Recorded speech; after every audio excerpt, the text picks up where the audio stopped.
Dumelang, welcome to Face the Nation. My name is Clement Manyatela. Great to have you with us here on SABC News. On the show tonight, did the National Commissioner Fanima Samula go ahead of the Commission of Inquiry into the infiltration of law enforcement agencies by criminal syndicates by suspending his Deputy General Shadrach Sibiya? Sibiya was served with a letter instructing him to take a leave of absence today pending the outcome of the inquiry. Now, while the National Commissioner is within his right and authority to take this decision, President Cyril Ramaphosa had asked the inquiry to be the one that decides who must be suspended pending the outcome of the commission. General Sibiya speaks to us tonight. Also on the show, how is the incoming acting police minister, Professor Firoz Cachalia, going to navigate the politicized and seemingly compromised SAPS? How will he ensure his efforts are not compromised by the same infighting that the Commissioner of Inquiry, the President announced, is trying to get to the bottom of? Professor Firoz Cachalia faces the nation tonight. And then later, where is South Africa's special envoy to the US, Mcebisi Jonas? The DA has today revealed that Jonas has been denied a diplomatic visa by the US and that his credentials were formally rejected by the Trump administration, which has since advised our government to find another envoy. The presidency has rejected these claims. So what happens now? And will the US, if this is the case really, ever accept anyone our government chooses, or do they want to choose someone for us? Emma Powell is the DA spokesperson on international relations and cooperation, and she'll speak to us. And then we'll wrap up the show with the Reserve Bank Governor, who'll speak to us about the G20 finance track meeting taking place in Durban this week. But first, my comment.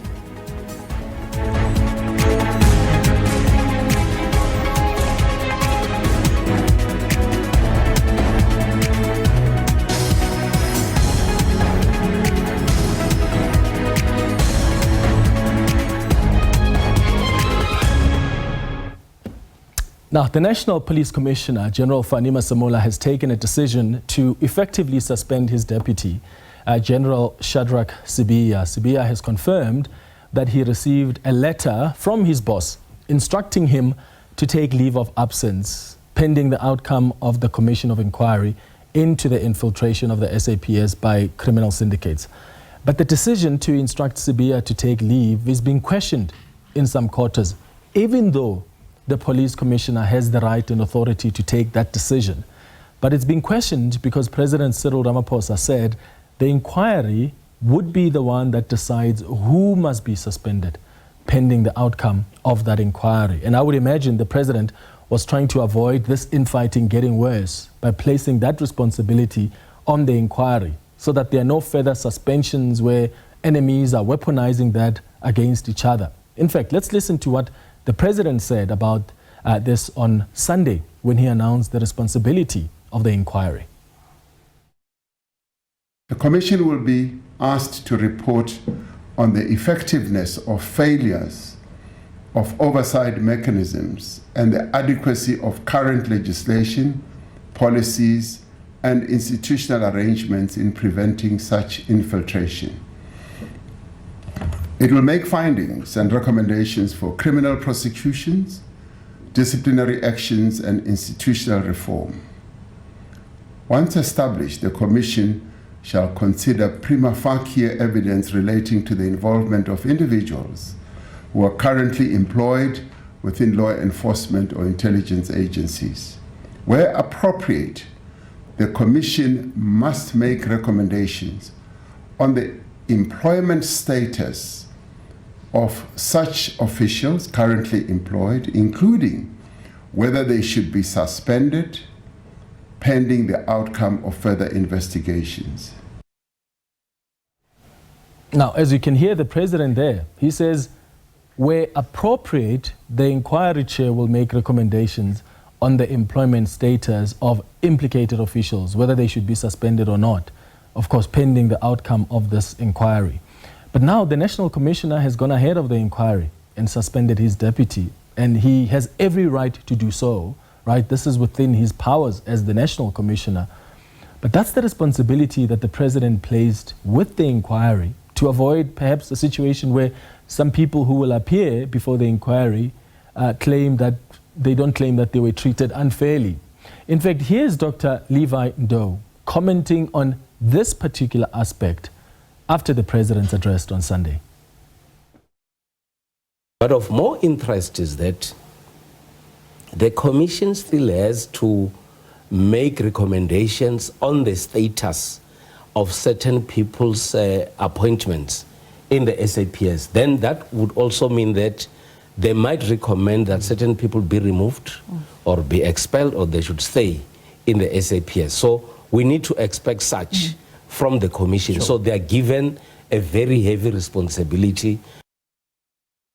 And that's why Dr. Ndou there says it's a heavy responsibility, because this is a responsibility that was supposed to be taken by the inquiry that investigates, right? The inquiry was supposed to say, okay, we think this person and this person must be suspended while we do our work. But a decision has now been taken by the National Commissioner to go ahead before the inquiry even decides who out of all those that are implicated or mentioned should be suspended. And here's a tricky part for the inquiry. Who else do they decide to suspend out of those that are implicated? Because the thing is, allegations and counter-allegations have been made here. Yes, primarily the inquiry will deal with the allegations made by General Mkhwanazi, but the people he has made allegations against are saying that they were implicated because perhaps they raised issues about General Mkhwanazi, and these are issues they say they have raised before even his press conference. So the inquiry has to figure that out. Are they just going to focus on the allegations made by Mkhwanazi, or are they going to focus on other allegations made against Mkhwanazi by those he has implicated? Earlier today, there was a protest in KwaZulu-Natal in support of the KZN Commissioner, Nhlanhla Mkhwanazi. Today I stand in solidarity with Mkhwanazi, and with the response, coming here from 8:30 till now, the response that community of Natal, Durban, Mkhwanazi is a thumbs up to show that there are so many families whose lives have been destroyed by the cartel, which is ruining our city. I am supporting General Mkhwanazi. He is fighting crime and corruption, and we want the gravy train out. So here's the question we're asking you tonight. What's your response to this decision by the National Police Commissioner to suspend or instruct his deputy, General Sibiya, to take special leave? And how do you think this affects, if at all, the work of the inquiry, right? Was the decision by the police commissioner to place his deputy on leave premature? Should he have waited for the inquiry's findings to determine who should be suspended, or do you think he did well by taking the decision now? You can share your thoughts with us. Send us a WhatsApp voice note on 078-459-1897. Remember to tell us your name and surname and where you're sending your voice note from, and please keep it at 30 seconds. Alternatively, you can send us an X on @FaceTheNation SABC. We'll be back after the break.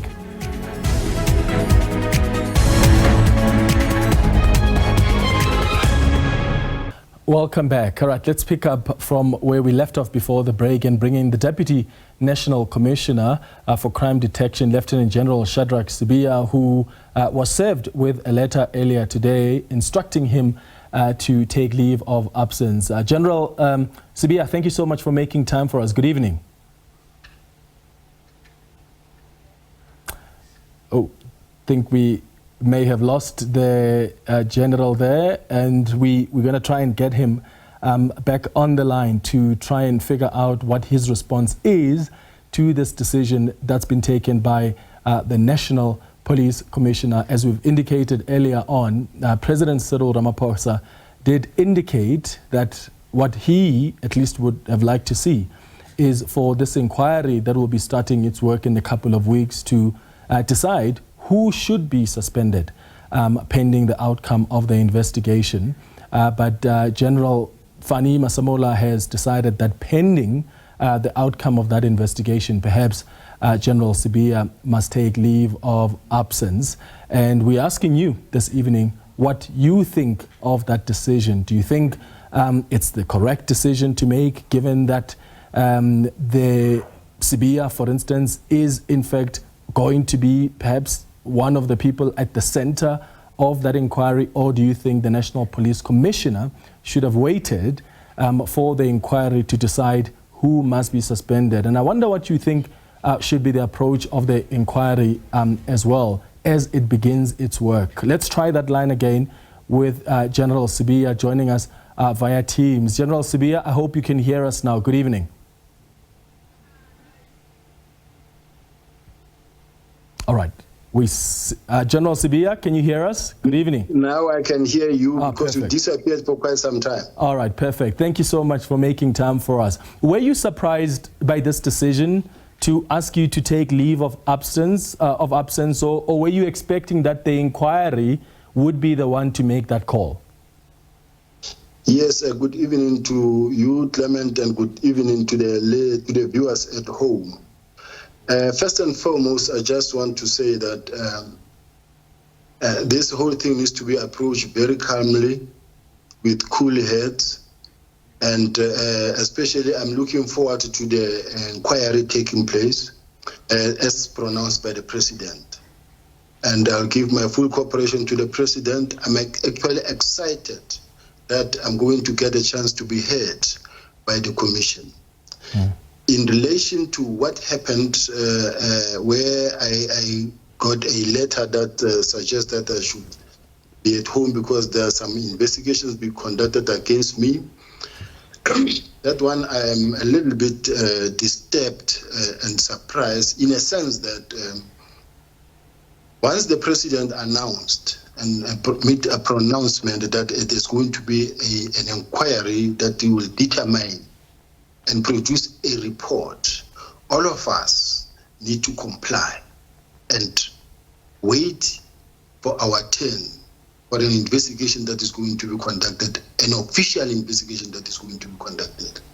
These other investigations, clandestine investigations, kangaroo disciplinary proceedings, I'm worried about.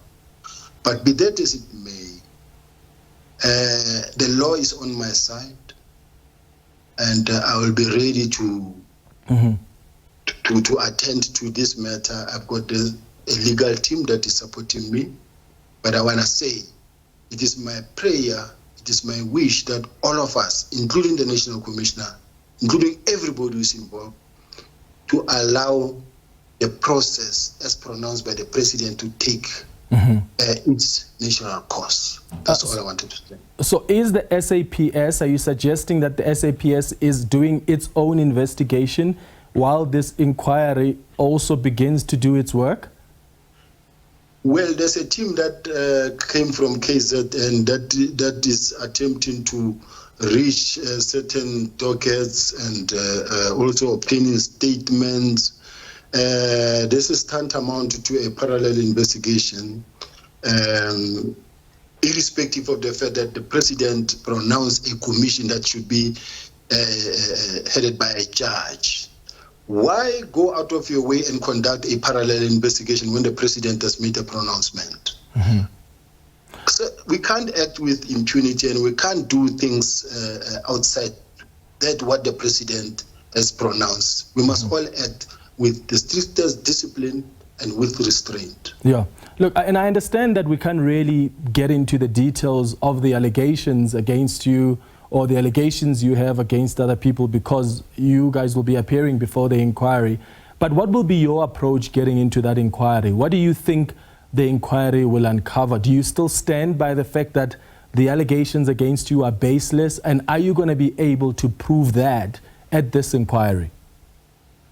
Personally, like I say, I've got paperwork, I've got documentary evidence on my side. Whatever evidence they have must be produced before the inquiry, not through any other platform that is meant to actually act before the commission take place.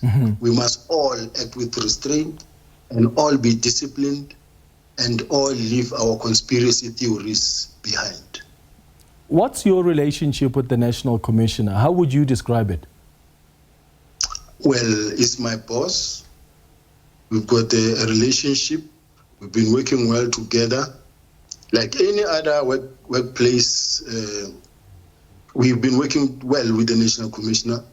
And I don't think at this point in time, I want to say any other thing outside the fact that we've been working well with the National Commissioner. He's been assessing me well, and I've been doing my work, and my work talks for itself. It speaks for itself. It's there. The performance of the detectives have been performing, and there hasn't been any complaint about my work at work. Outside the allegations that are made from elsewhere.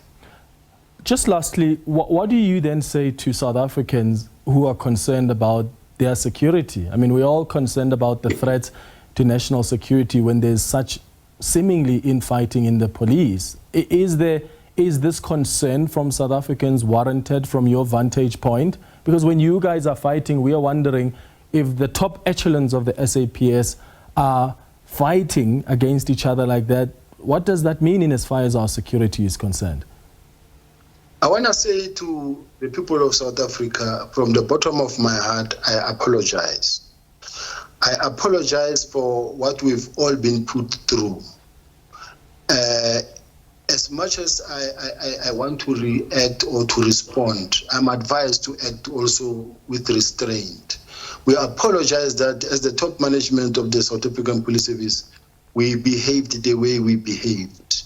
But I've got full trust on the inquiry, that the inquiry will really reveal the truth. All of us will get a chance to present ourselves. It is my prayer that everyone be encouraged to act with restraint. Any other thing must come to a standstill, must stop and allow the commission to do its work. But anybody who goes, try to tamper with evidence or any witness of the commission, those are the people that actually must be asked to stay at home. And do you think that you are the only one that should be staying at home? Or do you think there are other people that must be asked to stay at home pending the outcome of this inquiry? I don't want to cry foul here. If the National Commissioner feels that I'm the only one who deserves to stay at home, let's hear what the legal process will advise. But be that as it may, all I can say is that personally, I'm not worried. I'm only worried that the police have been put in this terrible situation, into disrepute, and the damage, all the hard work have been thrown in the dustbin. And I'm looking forward to clearing my name, and I'm asking South Africans to look at it as it comes. We will testify.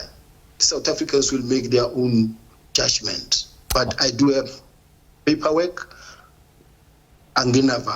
All right. General Shadrach Sibiya, thank you so much for speaking to us. That's the Deputy National Commissioner who has effectively been suspended, was instructed that he has to take leave of absence. As you can imagine, we are unable to get into the details of the matters, especially the allegations made, because all their lawyers have advised them not to get into those details and to only reserve that for the time when they will be appearing before the inquiry. But as you hear, he was quite surprised by that decision, and he seems to also suggest that there are some investigators that have been sent to the province, which then raises questions, as he says, of whether or not there are some that may want to interfere with evidence. So we're looking forward to that inquiry, and hopefully all these allegations can be put at the inquiry, and we can get clarity as to what's going on and have recommendations on how the confidence in the SAPS can be restored and the leadership can be stabilized. After the break, speaking of leadership, we'll speak to someone who will be leading the SAPS on an acting basis, Professor Firoz Cachalia. He is the incoming acting police minister. He'll be talking to us after this. Stay with us.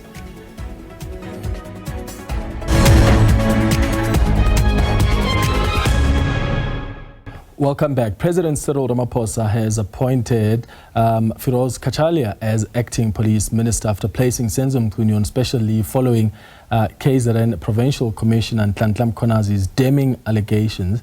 You'll remember Cachalia previously served as Gauteng MEC for Community Safety and Economic Development. And Ramaphosa also appointed him to chair the Anti-Corruption Advisory Council in 2022. Professor Cachalia joins us now on the line. Prof, thank you so much for making time for us. Good evening. Good evening. Oh, what a big responsibility you have. Where do you even begin? Yeah, it is a huge responsibility. I feel very honored, also quite daunted, but with undiminished enthusiasm.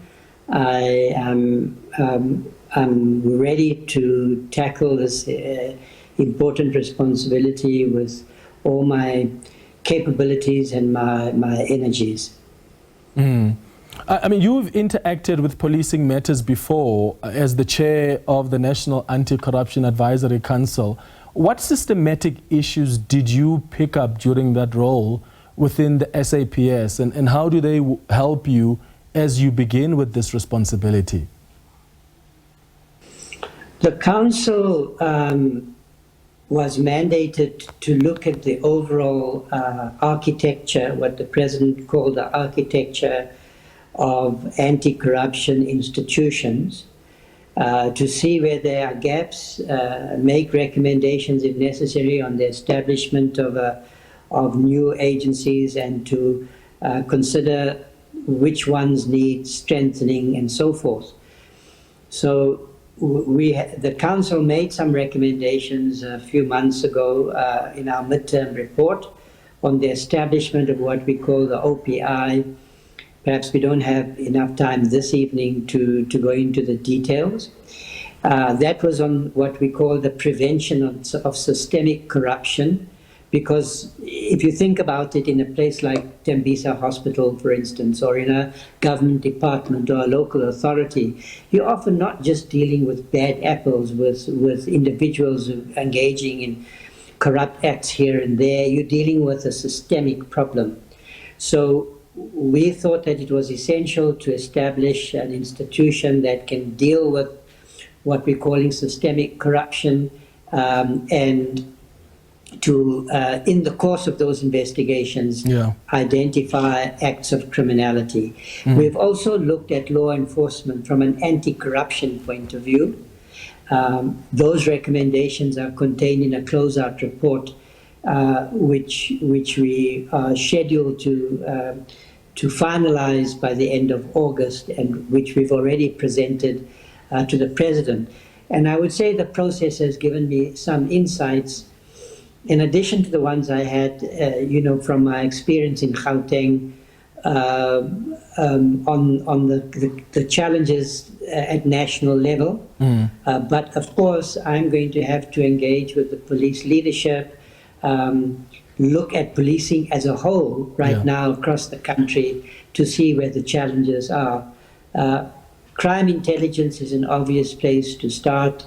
I think there is going to have to be some rationalization of the anti-corruption law enforcement investigative powers, but I don't want to preempt the conclusions that the council will identify. Yeah, and speaking of crime intelligence, of course, one of the central issues in what's come out from the KZN Provincial Commission is the issue of that political killings task team. Do you perhaps know what perhaps preliminary your approach would be? I imagine you'll meet with stakeholders to try and understand the matters. Do you plan on visiting KwaZulu-Natal? Will you be seeking answers about why it was disbanded and maybe make a decision afterwards?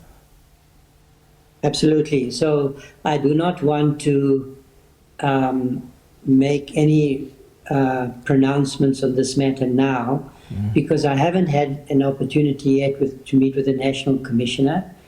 I think that I need to do that before I come to any firm conclusions in engaging with him So I hope it can be a joint decision. But certainly the questions about that particular unit and why it was dismantled is I'm going to have to try and understand whether there were good reasons or not. And of course the question will arise whether or not it should be reinstated. But I don't have an informed opinion on that matter at this point. Yeah. So some people have suggested that you're a man wearing a white suit getting into a pigsty. Are you concerned at all about that? No, first of all, I never wear white suits. I'm not, I'm not a knight in shining armor. I'm a public servant. Public servants have to deal with complex issues in a society that has many troubles. And what's important is that we find ways of addressing those problems. The police are not, I think that metaphor is not accurate. The South African Police Service is a very large organization, a national organization, with important responsibilities. It has pockets of excellence. I was always able to see the quality in the leadership of the South African Police Service, able to build trust with them. They need to understand I'm not there to point fingers. I'm there exercising an important responsibility. I'm going to do so by trying to build trust with them, relationships with the South African Police Service, because I have a responsibility to defend the South African Police Service in public where they are acting correctly, but also to make it very clear to them that I'm exercising political responsibility, executive responsibility that is proper in a democratic system, and that they, in that light, have to take my opinions, my perspectives into account. Yeah. Okay. And then, I mean, one of the concerns that have been there is also just the seemingly politicized, but also seemingly compromised SAPS, because that's precisely the allegation here. And the question is, how do you then avoid being frustrated by that system that you're trying to stabilize? Is it best to perhaps work with the people you find there? Is it best to perhaps bring your own people? Have you thought about how you want to manage that? Ministers can only appoint people into their own private offices. And I will certainly be looking at appointing advisors, communication specialists, administrators, people like that. The positions in the South African Police Service, the appointments are not the responsibility of the minister, and ministers should not become involved in such processes which are operational matters falling within the responsibility of the South African Police Service. It's very important that those boundaries are respected and maintained. Now, of course, I'm going to have to establish through a process of engagement who are the people that are working in the interests of the country and the South African Police Service. And there may well be people in the South African Police Service who are not carrying out those responsibilities, which is why we now have very serious and, as you pointed out, damning allegations being made by a senior police officer against others. And others not only in the South African Police Service. So nobody should underestimate the problems we experience, the seriousness of the situation we're in. But it's never the case that we can start out from the assumption that we're defeated. I've never been in a situation, and no country is ever in the situation that is perfect. This country has had enormous achievements.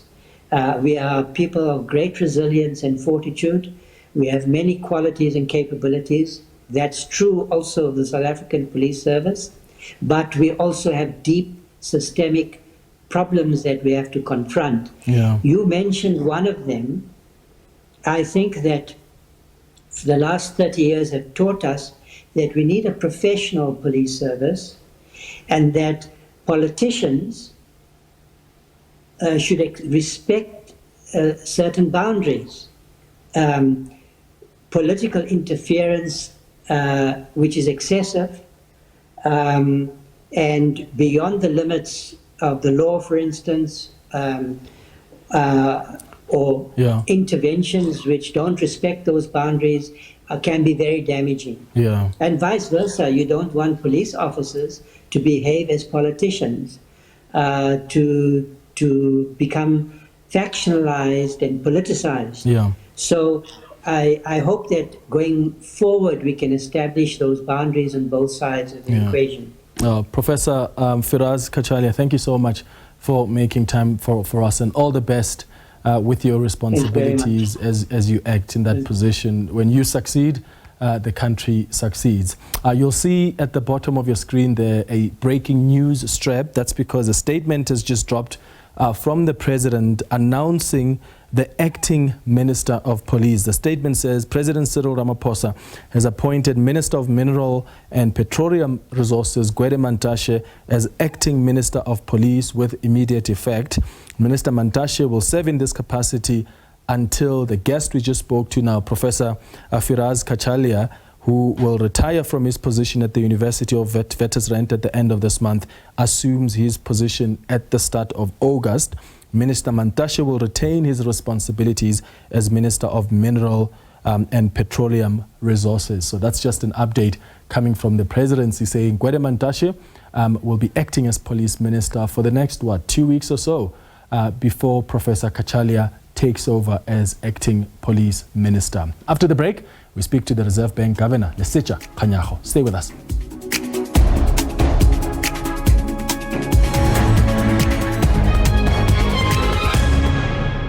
Welcome back. All right, let's now talk about the G20 Finance and Central Bank Deputies meeting taking place this week. South Africa's Reserve Bank Deputy Governor Dr. Rashad Kasim says this meeting comes at a time of great uncertainty in the global economy. Says issues like unsustainable debt, which is mounting on the continent, will be discussed at the meeting. The uncertainty that's impacting global growth prospects as well, and the inflation will also be the focus. Let's bring in now Lesetja Kganyago, who is the South African Reserve Bank Governor. Governor, thank you so much for making time for us. Good evening. Good evening. What are some of the key issues that are central in this meeting this week? Well, firstly, it's about the global economy and the risks that are attendant to that. The imbalances that we are seeing either in different regions or in different countries.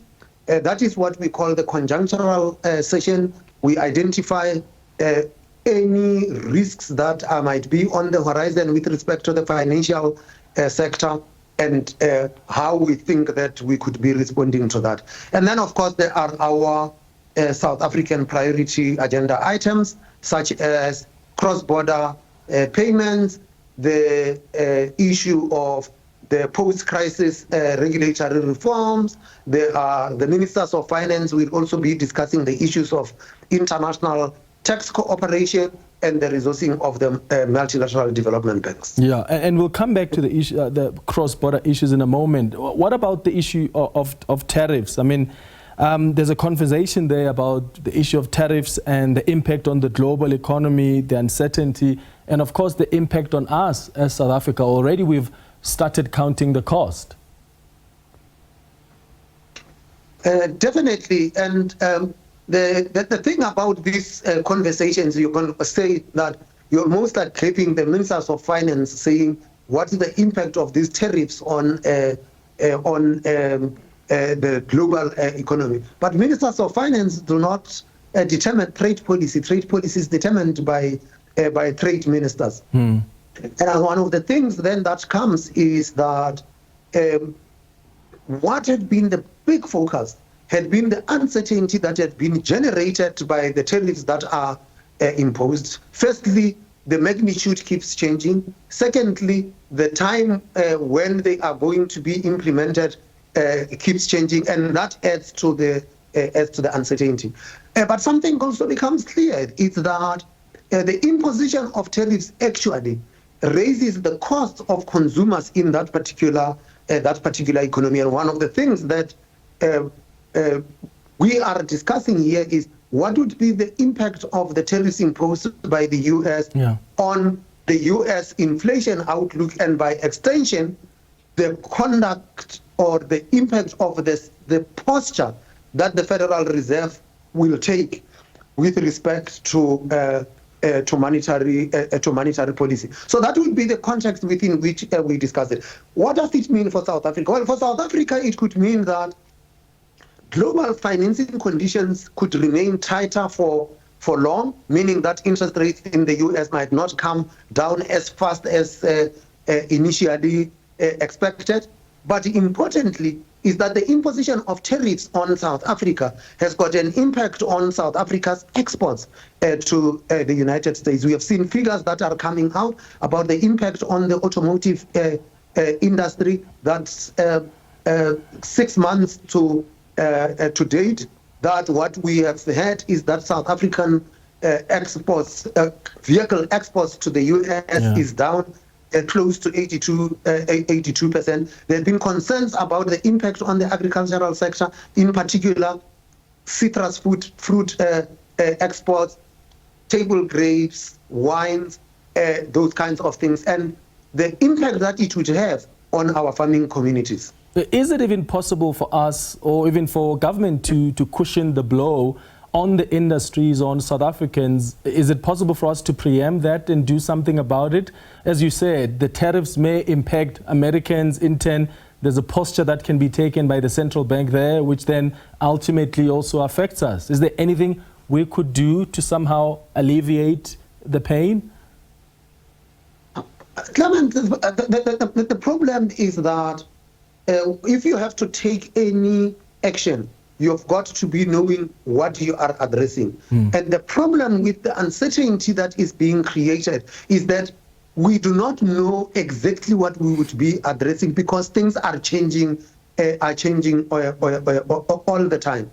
But with respect to the impact of U.S. monetary policy on the South African economy, yes, there are steps that would be taken, and it's for us to continue to maintain a posture of prudent macroeconomic economic policy. The worst position to be in would be tariffs and counter-tariffs. And you have seen around the world had been that many countries had taken a view that says we would like to get engaged in conversation with the U.S. with respect to the tariffs that had been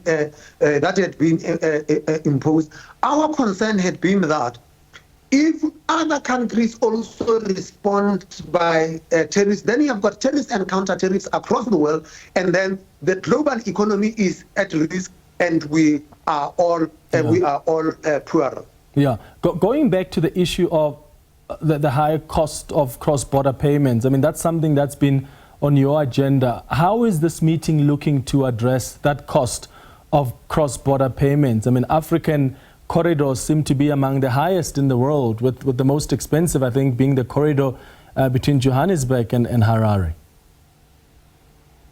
Yeah, you're right, Clement. The important thing to note here is that the stuff about cross-border payments is a journey.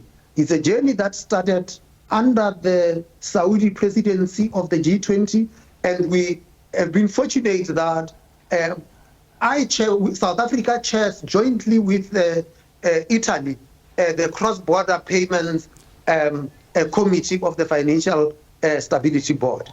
We will be coming up with a report. The report that was released earlier on the impact of the changes that had been made showed that whilst costs in Africa are still elevated, they are actually declining. At the moment, to transmit $100 cross-border on average in sub-Saharan Africa will set you back like 5.7%. There are still corridors that are as high as 10%. We have set ourselves goals up to 2027 to bring down the cost of cross-border payments, to improve the transparency of cross-border payments, to improve the accessibility of cross-border payments, and in so doing, bring the efficiency into the system. So, in terms of the G20, in November we have got to take a report to the heads of state to say this is the progress that has been made. And we also have to say to the heads of state, here are the frictions, here are the constraints why we cannot meet these goals, or we are delayed in meeting the goals. And these are the concrete steps that must be taken in order for us to fulfill the goals for 2027. All right. Reserve Bank Governor Lesetja Kganyago, thank you so much for making time for us. I really appreciate it. After the break, we'll start with some of your comments to the question, in fact, responses to the question we've been asking you tonight on Face the Nation around this decision that the National Police Commissioner has taken to effectively suspend or instruct the Deputy National Commissioner, Shadrach Sibiya, to take leave of absence. We've asked you to send us your WhatsApp voice notes and your tweets. We'll start with those after the break. Stay with us.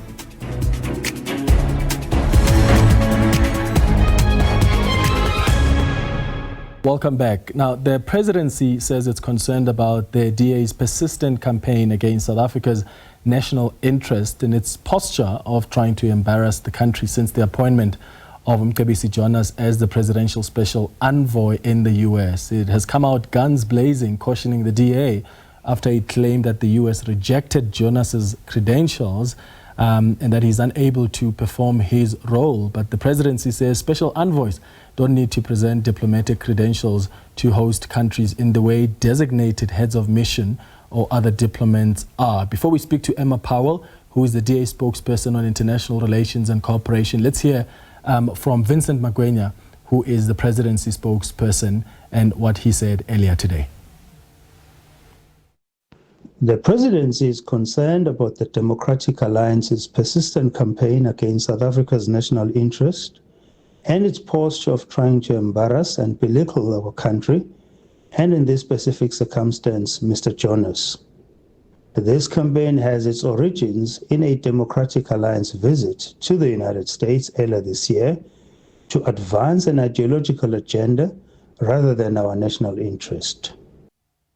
So that's the presidency responding to the statement the DA released earlier today. Emma Powell joins us now via Teams. Emma, thank you for making time for us. Good evening.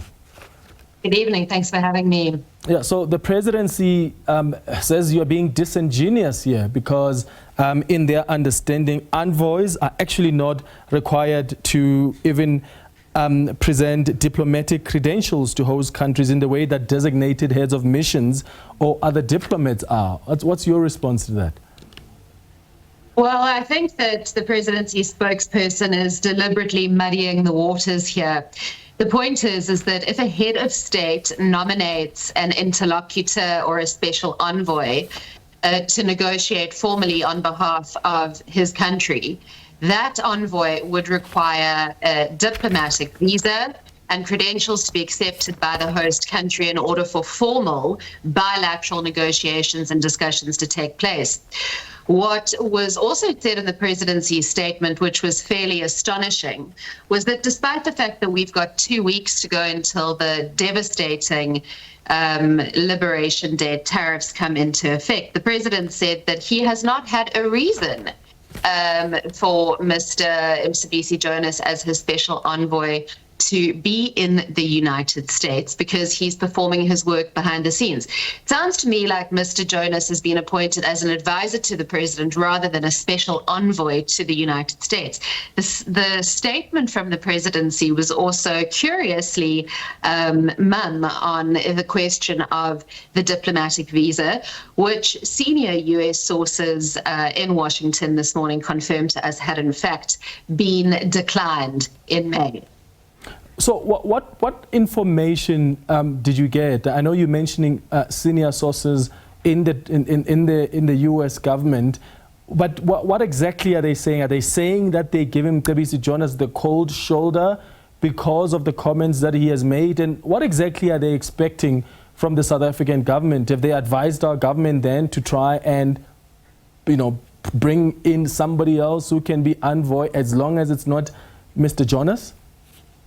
Yes, so yesterday the DA released a statement saying that it had been 90 days since Mcebisi Jonas had been appointed as President Ramaphosa's special envoy to the United States, and yet the country had no information on the outcomes of the negotiations to date. It was in response to that statement that this morning I received information from impeccable sources, very senior sources in the U.S. administration, who confirmed three things to me. One, they confirmed that in May, the United States had denied Mcebisi Jonas a diplomatic visa.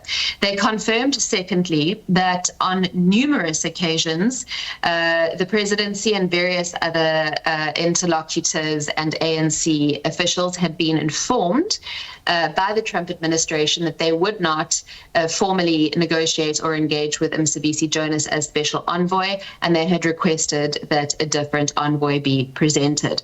They also confirmed that more recently, formal credentials that had been provided to the USA had been returned and rejected. So what this means is that the US has informed the presidency, potentially also DIRCO and various other sources close to the president, that they require a different envoy. Now, what they didn't tell us, and I think for clear reasons in terms of not wanting to cause dispersions, was that they weren't clear as to what the reason was, whether or not it was because of previous remarks that Mr. Jonas had made that had criticized President Trump, or whether or not it had to do with a potential conflict of interest in regards to his position as chairperson of MTN, given that there is some very serious litigation ongoing in US courts in regards to MTN and allegations that they had violated the U.S. Anti-Terrorism Act. And then, of course, there's the question of Iran Cell and that deal. So we don't have the reason why. What we do know as an empirical fact is that the diplomatic visa and the credentials were rejected, and that the presidency was requested to nominate a new interlocutor. All right. I saw in your statement that you will be writing to the Speaker of Parliament. What exactly are you seeking here? Well, we believe that we had Ambassador Rasool demarched and expelled from the United States. Many months have since passed and a new ambassador has not been appointed. We know that Mcebisi Jonas did not join the envoy in May, and nor has he traveled to the United States to engage in official diplomatic negotiations. DTIC, the Department of Trade and Industry, have been completely silent on the status of their negotiations with regards to a trade deal. And we believe that with 2 weeks to go, 30% tariffs, 25% tariffs that will potentially destroy our automotive sector, will have an incredibly destructive impact on agricultural sectors in the Western Cape, that it is a matter of national interest that our head of state now take the nation into his confidence and tell us exactly what the presidency and the Department of Trade and Industry and DIRCO are doing to resolve this impasse, to de-escalate tensions, and to chart a path forward in the interest of all South Africans. All right. Emma Powell, DA spokesperson on international relations and cooperation. Thank you so much for making time for us. All right, let's wrap up with your comments and inputs, responses responding to the question we asked about this decision taken by the National Police Commissioner to place his deputy on leave. Do you think that was premature? Do you think that there National Commissioner was right to take this decision now. Let's start with your tweets. Sabelo says, that's a good decision by the National Commissioner. Sibiya could not be left with exposure to state resources while he's one of the characters being fingered in misconducts. He must release those political task team dockets as well. Divuo says the decision to put him on leave of absence was spot on. A commission will take 3 to 6 months. I don't understand why the president would kind of give an impression that the powers of suspending the DNC and or provincial commissioners lie with the Commission of Inquiry. Yes, and that's a fair point, because the president did indicate that it must be the inquiry that takes the decision on who should be suspended pending the outcome of the inquiry. And perhaps the president, seeing how politicized the system is, didn't want suspensions to be used or to be weaponized, and that's why he placed that responsibility to the inquiry. But to your point, that doesn't take away the powers of the National Police Commissioner, and that's why he's well within his right to take this decision against Shadrach Sibiya. Here are some of your WhatsApp voice notes that have come through. Good evening, Clement. You're speaking to Yandisa Zililo from Orange Farm. I think National Commissioner did well today by putting Shadrach Sibiya on leave. But he could have done even more better if he suspended him, because there's a lot of allegation put against Mr. Sibiya. Thank you. Clement, my name is Tapelo from Soweto. The president did suspend or put Minister of Police on special leave before the commission started their work. I really don't think that is also a problem with General Fani Masemula putting General Sibiya on special leave. All these people that are appointed they need to be suspended so that the process can run smooth without interference. Thank you, Clement. Good evening, Clement. This is Njabulo from Ladysmith. In my view, I think the National Commissioner took the right decision by suspending his deputy. Of course, we understand that there is a commission of inquiry established by the president, but I think that does not then mean that the operational processes must then come to a stop. So everything continues. The National Commissioner did the right thing. The guy must be suspended. That's a good step. Thanks. And with that, that's how we wrap up the Tuesday edition of Face the Nation. Thank you so much for watching. We'll be back with you on Thursday at 8 p.m. Have a good evening. Cheers.